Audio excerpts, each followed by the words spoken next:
A congregação diz que a verdadeira igreja não pode ter pastores e afirma que Jesus é o único pastor. Veja que a falta de conhecimento bíblico faz eles pregarem este absurdo.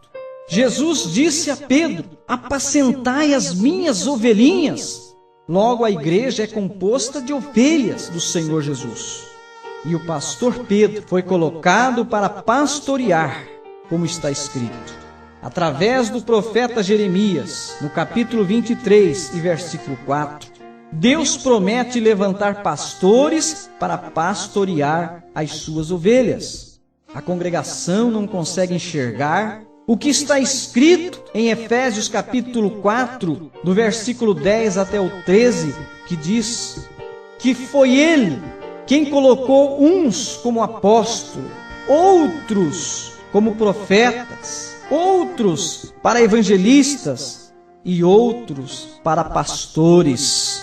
Mais uma vez, vemos eles fraudarem a palavra de Deus. Ao colocar Jesus como um simples pastor, a congregação está desqualificando Cristo. Porque em 1 Pedro capítulo 1, do versículo 1 até o 4, o apóstolo, ele chama Jesus de sumo pastor. E é claro, sumo pastor quer dizer pastor dos pastores. Logo, a igreja tem pastores. Diante da verdade da Bíblia, não tem mentira que possa resistir. A Bíblia não só defende a existência de pastores na igreja, como também dá toda a legalidade dos mesmos que se dedicarem em tempo integral na obra, de serem assalariados justamente. Veja o que a Bíblia diz sobre esse assunto. Em 1 Timóteo capítulo 5 e versículo 18, quem trabalha na obra é digno do seu salário. Em 1 Coríntios capítulo 9, versículo 4 a 14, Paulo ensinou a igreja a sustentar os obreiros. Em 2 Timóteo capítulo 2 e versículo 4, Paulo orientou Timóteo a não trabalhar secularmente para se manter, mas a se dedicar somente ao Evangelho. Em Atos, capítulo 6 e versículo 4, o apóstolo Pedro diz que ele e os seus companheiros de ministério se dedicavam a sua vida somente na oração e na palavra. Jesus e os seus apóstolos viviam das ofertas que davam a eles. Em João capítulo 12, versículo 6, nós encontramos uma bolsa que servia para receber oferta dos fiéis. Se opor a estas verdades é se opor diretamente à própria palavra de Deus. É se opor às Escrituras Sagradas.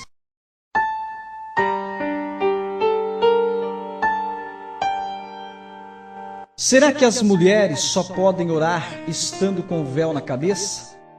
O uso do véu aparece no capítulo 11 da primeira carta aos Coríntios como preceito e não como doutrina.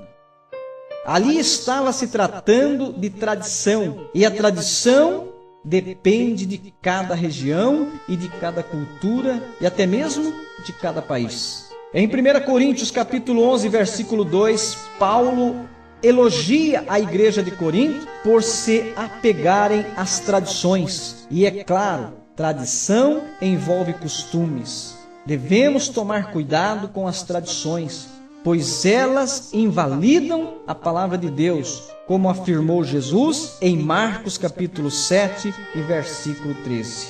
A história relata que nas cidades da Grécia existia templos de Afrodite, e mulheres prostitutas praticavam rituais nestes templos, praticavam a orgia sexual como forma de cultuar aquela divindade pagã. E estas mulheres tinham o cabelo curto e até cabeça rapadas. Então, por este motivo, as mulheres cristãs, para não serem confundidas com as tais prostitutas, recebeu a recomendação de Paulo a respeito do uso do véu. Porém, em 1 Coríntios capítulo 11, versículo 15 e 16, esse erro da congregação cai por terra definitivamente. quando Paulo afirma que o cabelo foi dado em lugar do véu. E ele continua dizendo que se alguém quer ser contencioso, ou seja, fazer contenda sobre o assunto, ele disse: eu não tenho tal costume e nem as igrejas de Deus. Então agora veja quem é que anda fazendo contenda a respeito. Não é exatamente os glórias?